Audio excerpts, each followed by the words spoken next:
Hello. In this video, we will introduce second-order linear equations.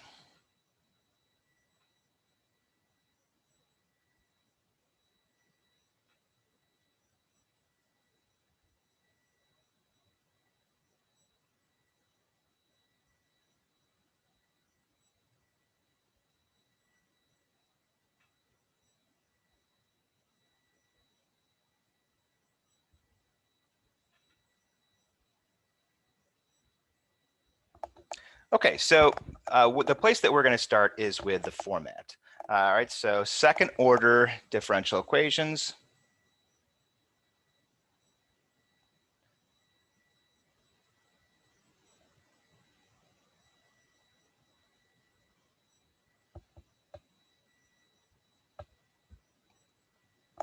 Have the following format.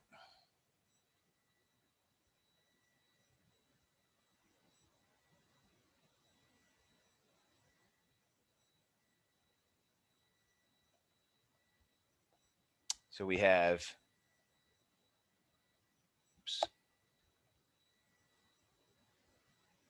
second derivative, second derivative of y with respect to t equal to a bunch of stuff that has t's, y's, and dy dt's in it. So this is a similar format to the one that we used for first order differential equations, except we didn't have this dy dt here. Instead, it was over here, right? So just for comparison, if you kind of compare to first order, so you can see the consistency here, we did dy dt equals t and y stuff, right? So you have dy dt on this side and you have t and y stuff. With second order, you have the second derivative is now on the left-hand side, and on the right-hand side is t, y, and dy dt stuff. Okay, so that's our basic format, and again, we're following the same setup that we did for first order differential equations. So a second order differential equation will be linear if the differential equation is linear for the y and dy dt.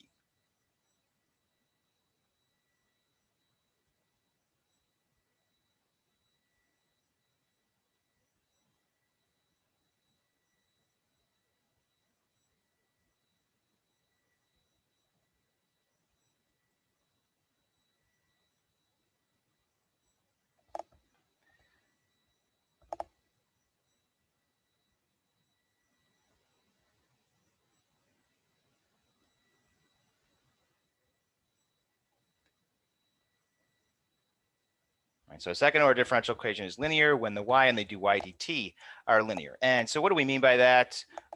We mean that the y and the dy dt, they are not inside of another function. Instead, they are just to the first power. So we have y and dy dt are not inside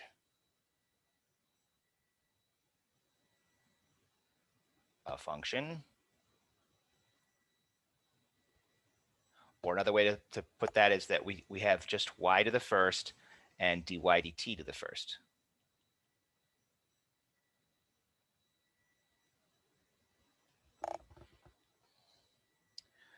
Okay, so when that occurs, that means that we could go through and we could rewrite the differential equation into the following form.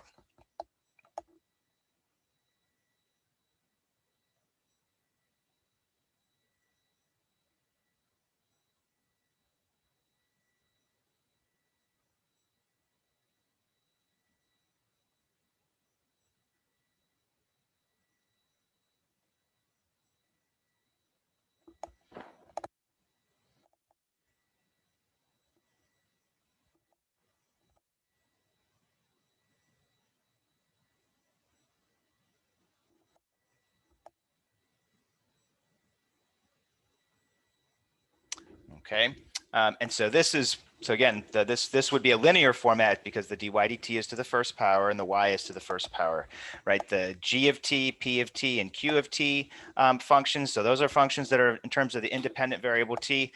Those are not part of the determination for whether the differential equation is linear or not. You can have any function here, here, or here. The determination of whether it's linear is on the dy dt and on the y. Okay. All right. So if you can go through and write the differential equation like that, like this, then that means that you could go through and move the two terms that have y to the left-hand side to be with the single term that we have over here. And if you did that, you'd end up with y double prime plus p of t y prime plus q of t y equals g of t. Okay, so this is also considered to be our kind of general format for a linear second order differential equation. And then on top of that, you could go through and do one more manipulation. And this is also considered to be a general form. You could go through and have capital P of t y double prime plus capital Q of t y prime plus capital R of t y equals capital G of t.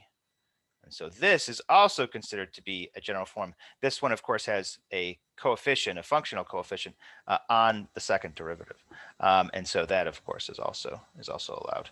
All right, so these are all equivalent formats. To get from this to this and this, you could divide by capital P of t, and it would convert from this guy to this guy. And then once it looks like this one, you could convert it to the one above by just moving the y and dy dt term to the other side of the equal sign.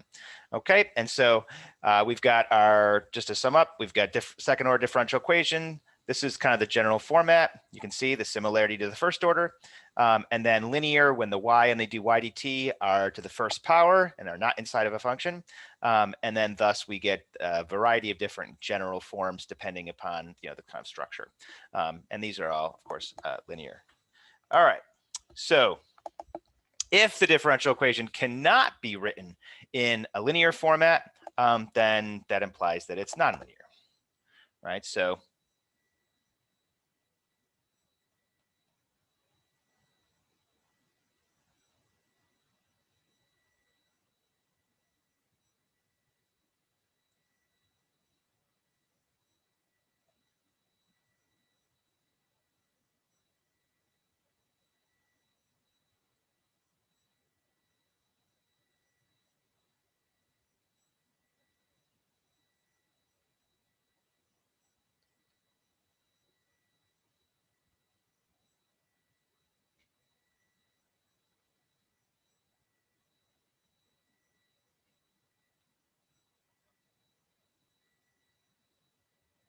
just a quick comment on nonlinear second order differential equations. Those are very difficult to solve and beyond the scope of this course.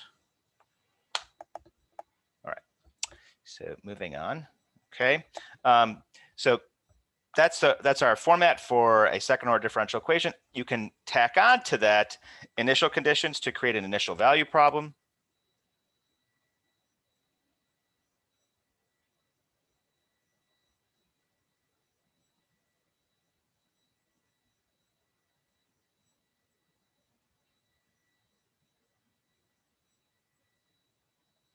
All right, so what do those look like? We have y of t naught equals y naught and y prime of t naught equals y naught prime. So you have two initial conditions. And the way that you can think about this is to recall from calculus, right? So when you learned about acceleration, velocity, and position, so you learned that acceleration is the second derivative of position. And if you started with an acceleration function and wanted to get back to position, you needed two initial conditions, one with the initial velocity and one with the initial position. And it's because if you go through and you integrate from acceleration to velocity, you have an extra constant that's tacked on, and you need to be able to solve for what that constant will be. That's what you use the initial condition for. And then the same thing is true from when you go from velocity to position. When you integrate velocity to get down to position, you have a constant, and you need to be able to go through and find a value for that constant. So the idea is the same here. If we start with a second derivative, we're going to need to integrate twice to get down to the original function, and so we need two initial conditions. That's the idea.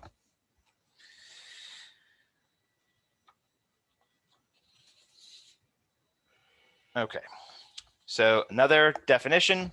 A second order differential equation is said to be homogeneous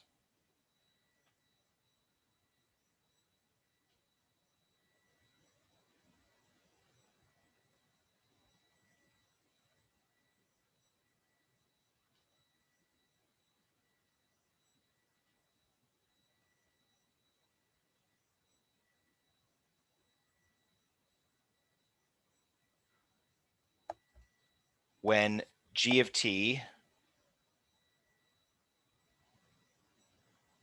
or capital G of t, depending upon the format you're using, equals 0. All right, so let's just take a quick look back to see what we're talking about here. So it's these two,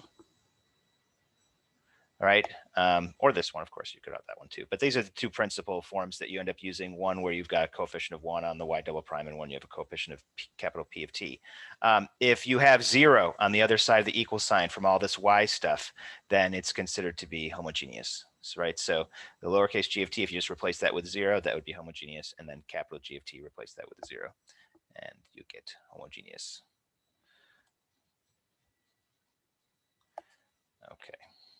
Yeah, so the next thing for my notes, I actually wrote that. So let's just go ahead and copy that down. So you get y double prime plus p of t y prime plus q of t y equals, oops, forgot the y there,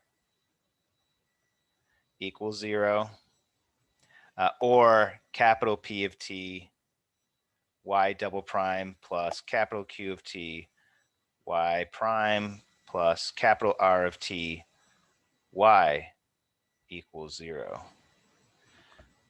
So these are both considered to be homogeneous.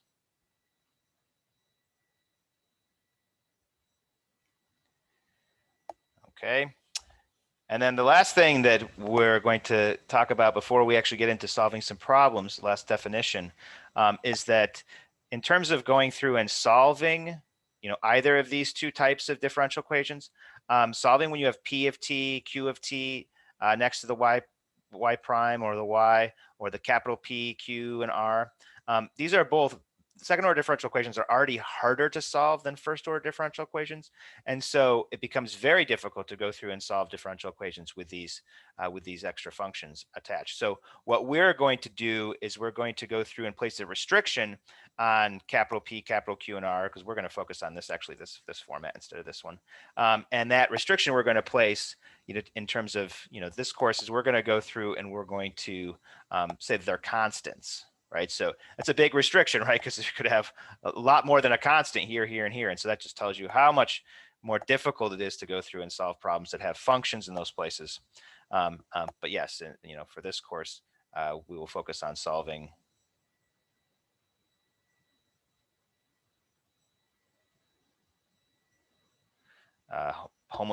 linear, homogeneous, second-order differential equations with constant coefficients.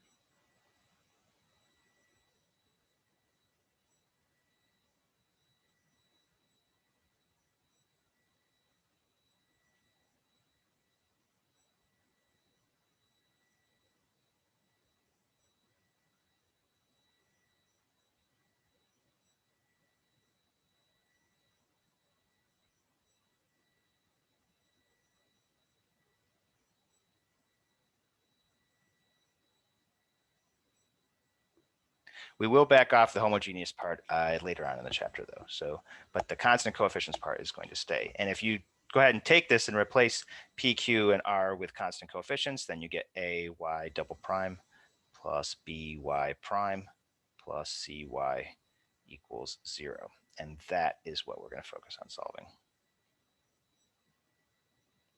for now. We'll replace the 0 later on in the chapter.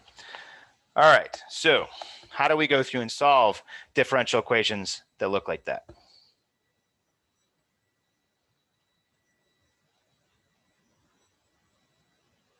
Right, what we're going to do is we're going to first look at a problem to derive an inspiration. All right.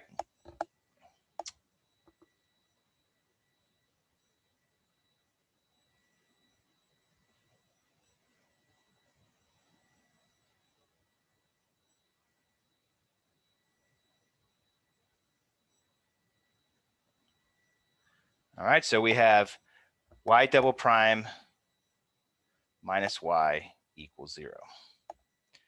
All right, and we'll add some initial conditions. Why not? Y of 0 equals 2, and y prime of 0 equals negative 1. Okay, so first of all, at a glance, maybe this does not look like the form, but if we just kind of compare the two more closely with ay double prime plus by prime plus cy equals 0, you can see that this does meet this format. A would be 1, B is 0, and C is negative 1. Okay, so this does meet this format, and so it can help inspire, the method that we would use for something that looks like this in a more generally, right? Because this is a very specific case. Okay, so how could we go through and solve this, right? Well, what you can do is you can move the y to the other side. You end up getting this problem: y double prime equal y. So what's that saying? It's saying the second derivative of y. So you differentiate twice, and you'd get the same result. All right. So what type of function can we differentiate and it doesn't change, right? Or at least the second derivative wouldn't change from the original function. If you think about it for a minute, hopefully you come up with y equals e to the t, right? So we could go through, and if you differentiate e to the t twice, you still at e to the t. So it is a solution to this differential equation, right? This is just again, just to recall, what is a differential equation? A differential equation is just an equation made up of derivatives. The solution is a function. It's the function that you could plug into the differential equation and make the differential equation true. If you take this function and plug it in, you differentiate it twice, you get e to the t minus e to the t, you get 0. So it's a solution to the differential equation. And we got it just by inspection, okay? So that's okay. There's nothing wrong with that. So we were able to go through and solve this one quite easily. All right, well, what else could be a solution to this, right? If you sit and think about it for a while, one of the things that will occur to you is that we could go through and we could attach on a constant, and that wouldn't change. It wouldn't change that, whether it works or not, right? If you take the second derivative of this, it's going to be c e to the t. If you take c e to the t minus c e to the t, you get 0. So you can add constants on, and it doesn't end up changing anything about the problem, right? If you think about it a little bit more, you might be able to come up with another, a different exponential function that will work.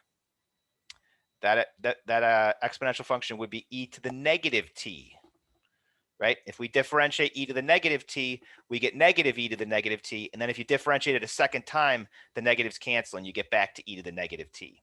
So this is also a solution. You could take it and plug it in and it'll work. All right. And you could also have a c in there, and that would also not change whether the differential equation works. Okay.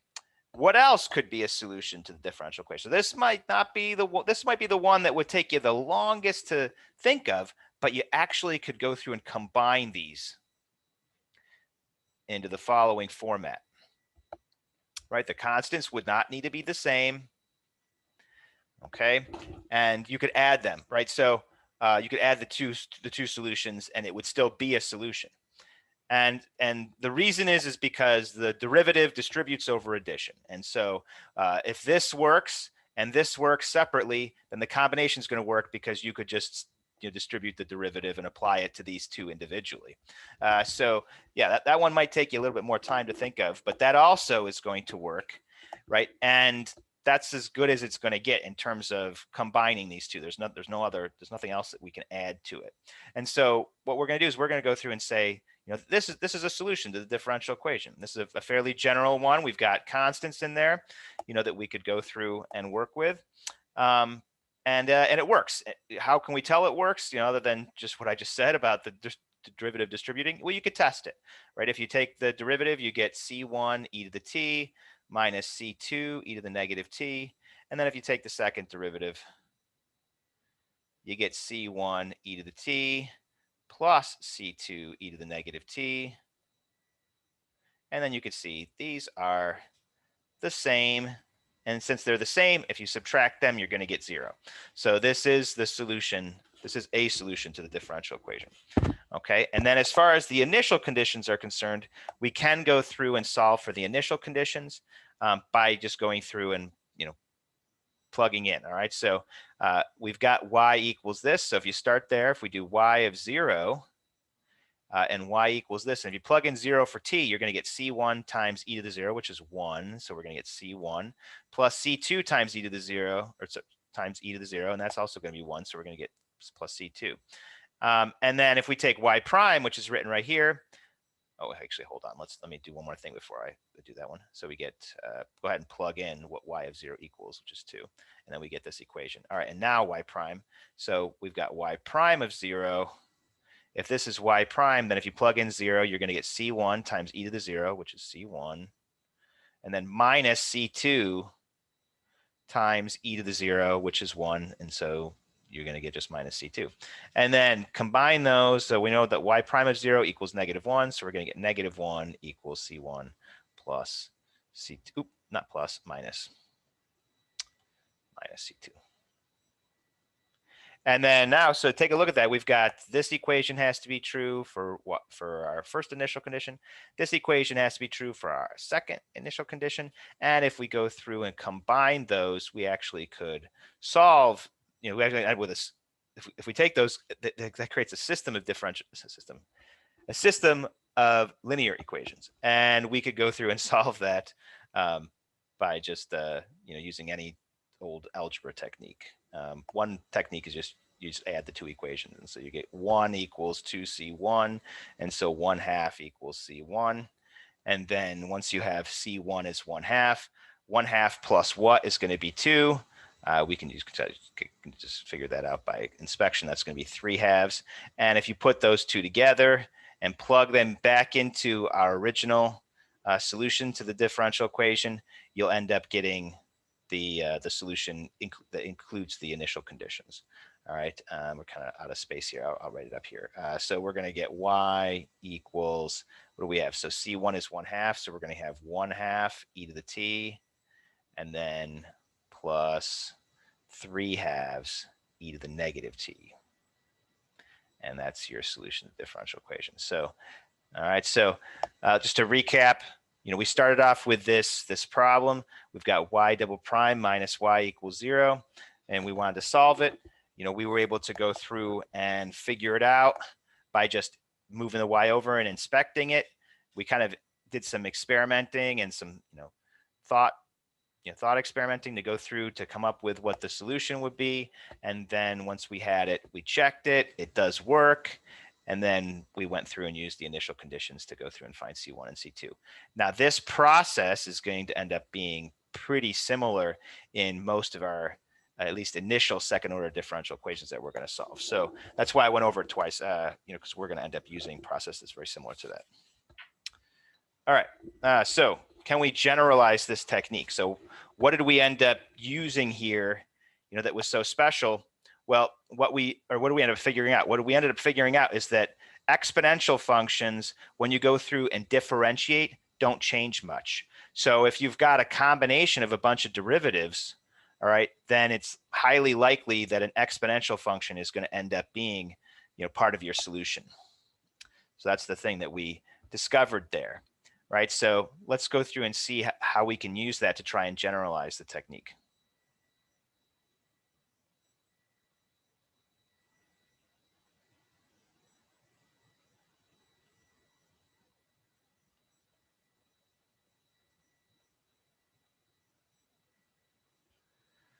So we start off, we have ay double prime plus by prime plus cy equals 0.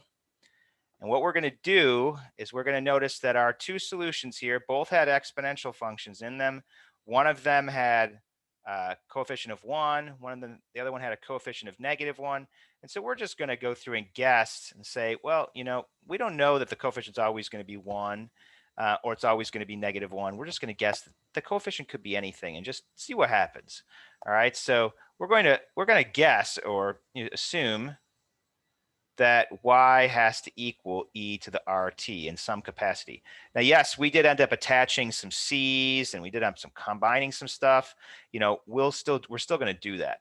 But we just want to go through and kind of find the equivalent of that first solution, that y equals e to the t from the last one. So let's take a look and see what happens based upon this assumption. Right, we have y prime, it would be r e to the rt, right? Y double prime would equal r squared e to the rt. And if you just take those and plug them back in, watch what happens. It's like magic. You end up with, so y double prime equals r squared e to the rt. So I'm going to put that here. And then y prime is r e to the rt. So we're going to put that here. And then y equals e to the rt. So put that in.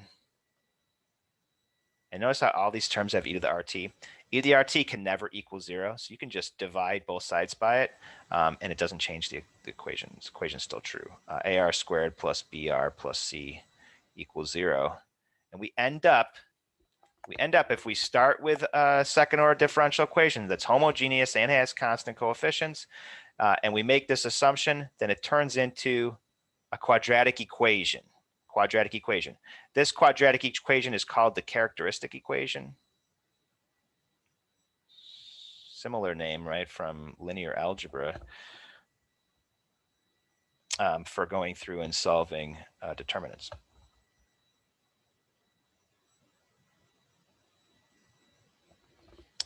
All right, so we have the characteristic equation. Now, if you go through and solve a quadratic, what happens, right? There are three possibilities. So the solution may take on three forms.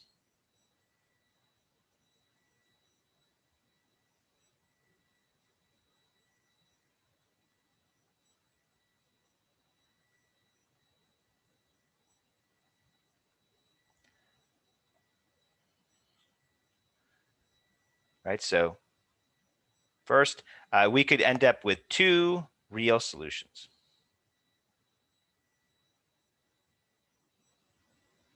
So you have to think back to intermediate algebra here, right? So if you've got a quadratic, we could go through and factor it, and we could get 1 and 2 are the solutions, or 3 and 2/3 are the solutions, right? So you're gonna get two real solutions.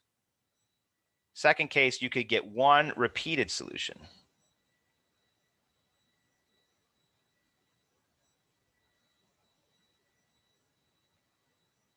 Right, that would be if this was a perfect square, right? If the quadratic was a perfect square, we'd have one repeated solution.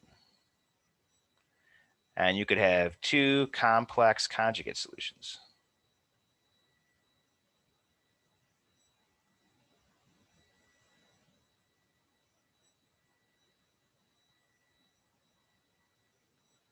Now, each one of these cases is going to end up producing a different type of situation. And so we're going to focus on them one at a time. In this video, we're going to end up looking at the first one here. And in future videos, we'll look at the other two. All right, so suppose we have two real solutions.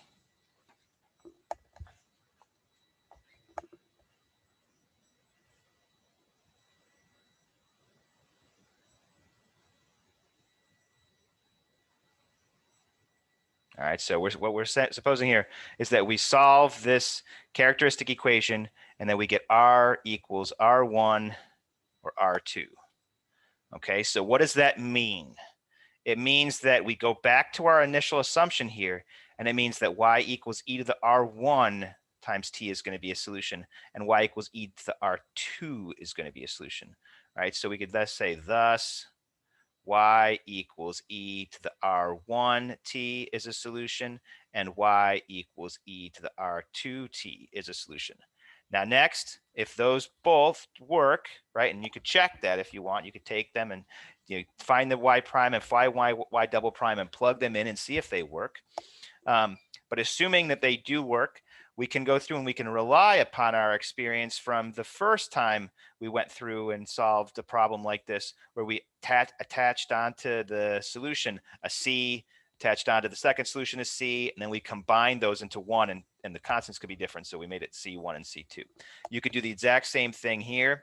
You could add a C to this and then combine, and so we could go through and combine this to get one solution, and we get y equals C1 e to the R1t plus C2 e to the R2t. And this ends up being our formula for the solution to a second order differential equations when we have two real roots. Okay.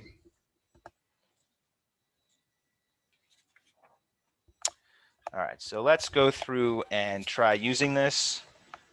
And you always could go through and check this by finding y prime and y double prime and plugging in. But I'm not going to do that.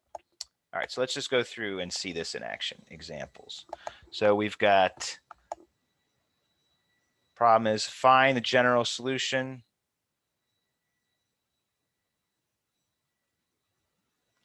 to y double prime plus 5y prime plus 6y equals 0.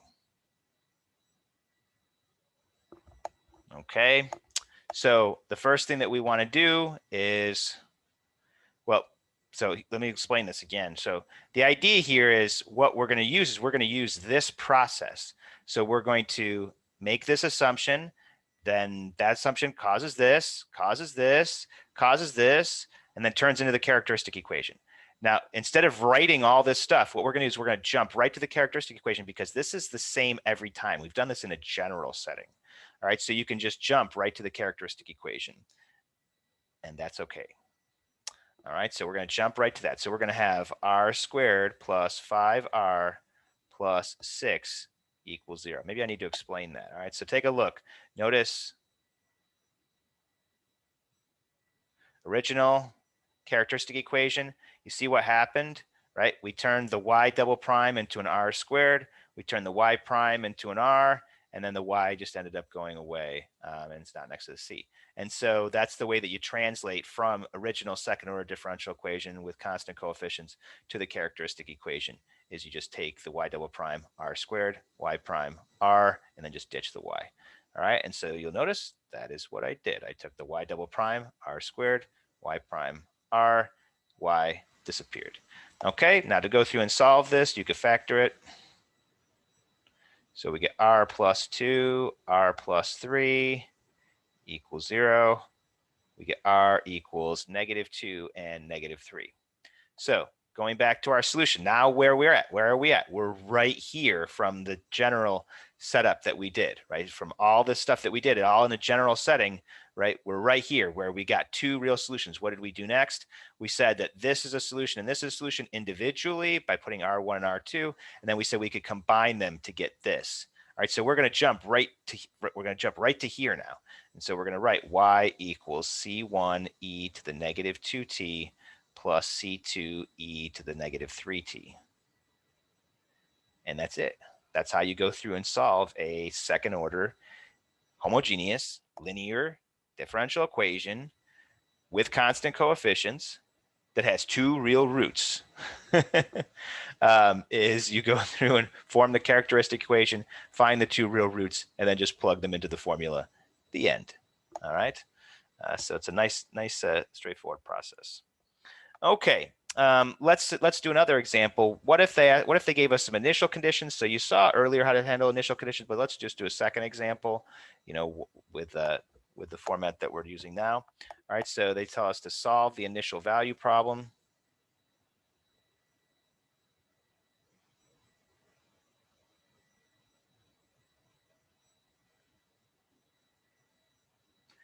And what do we get? So we've got y double prime. This is the same setup we had for the last one, except they've tacked on some initial conditions. Y of 0 equals 2, and y prime of 0 equals 3. All right, so all the stuff that we just did from the last problem, we can just carry over. So we can just start here and just grab that rather than do it all over again. So we can just jump right to y equals c1 e to the negative 2t plus c2 e to the negative 3t. Okay, and then from there to go through and solve for c1 and c2, we did the process earlier, but let's just see it again. And so you're going to plug in 0 first. So we're going to get y of 0. If you've got e to the negative 2 times 0, that's still going to be e to the 0, which is 1. And same thing's going to happen over here. So we're going to get c1 plus c2. And so we're going to end up with 2 equals c1 plus c2. And then you could do the same thing, on the derivative. So first we need to find the derivative. So y prime of t is going to equal negative 2 c1 e to the negative 2t, and then minus 3 c2 e to the negative 3t, and then plug in 0. So y prime of 0 would be negative 2c1 minus 3c2. Okay, right? You get e to the 0, which is 1, e to the 0, which is 1, so those drop out. And then y prime of 0, we know from our initial conditions equal to 3, so we're going to get 3 equals negative 2c1 minus 3c2. And then we've got a system, linear equations, and we could go through and solve the system of linear equations just by using intermediate algebra techniques. So you could take this and multiply this equation by 2 and then add it to this equation, right? So if we multiply it by 2, you're going to get 4 equals 2c1 plus 2c2. And then if we add them, you get 7 equals the c1s cancel. You get negative c2, and then c2 equals negative 7. And then if you just look at this equation here, it's saying if you add c1 and c2, you get 2. If c2 is negative 7, what do you need to add to negative 7 to get 2? That would be 9. So c1 would equal 9. And then you just take those two solutions, plug them into your original format, and you get your solution to the differential equation. So we get y equals 9e to the negative 2t minus 7e to the negative 3t. And that's the solution. Okay, so let's go through and just do one more real quick.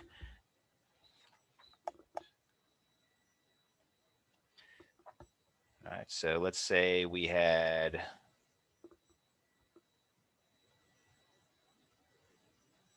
so we're just told to solve. We've got 4y double prime minus 8y prime plus 3y equals 0. Y of 0 equal 2. Y prime of 0 equals 1/2. Okay, so first we need to solve the second order differential equation. To do that, you want to form the characteristic equation. So we're going to have 4r squared minus 8r plus 3 equals 0. And then to solve that, you can go through and factor it. So we have 2r and 2r, and then minus 3 and minus 1 equals 0. And so you're going to get r equals 1/2 and 3/2. And then there's our two real solutions, two real roots to the quadratic. Then just take those and plug them into the format. So you get y equals c1 e to the 1/2 t plus c2 e to the 3/2 t. Okay, and then to go through and solve for the initial conditions, you can just go ahead and just plug in 0. And e to the 0 is 1, e to the 0 is 1. So we're just going to get c1 plus c2. And so we get 2 equals c1 plus c2. And then to go through and handle the y prime of 0, we need to calculate the derivative. So let's just do that over here. So we have y prime of t. That's going to equal 1/2 c1 e to the 1/2 t plus 3/2 c2 e to the 3/2 t. And then if we plug in 0, we get y prime of 0 equals 1/2 c1 plus 3/2 c2. And then we're saying that y prime of 0 is equal to 1/2. So we're going to have 1/2 equals 1/2 c1 plus 3/2 c2. And now we've got a system here of linear equations. So we want to go through and solve the system. Again, you could use intermediate algebra techniques. So what we'll do is we can multiply this by -2. If you multiply it by -2, you'd have -1 equals negative C1 minus 3 C2. And then if you take that, combine it, if we add them, nice things will happen. So where we get 1, those cancel. And then we get -2 C2. And C2 is -1/2. All right. And then what would we have to add to -1/2 to get 2? We would have to add 5/2. Okay, take those, plug them into your solution here, and we get y equals 5/2 e to the 1/2 t minus 1/2 e to the 3/2 t.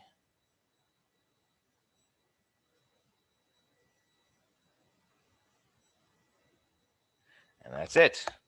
Okay, so that's second order, introduction to second order linear equations. And we went through and solved some with constant coefficients and so on. All right, so thank you for watching, and I'll see you next time.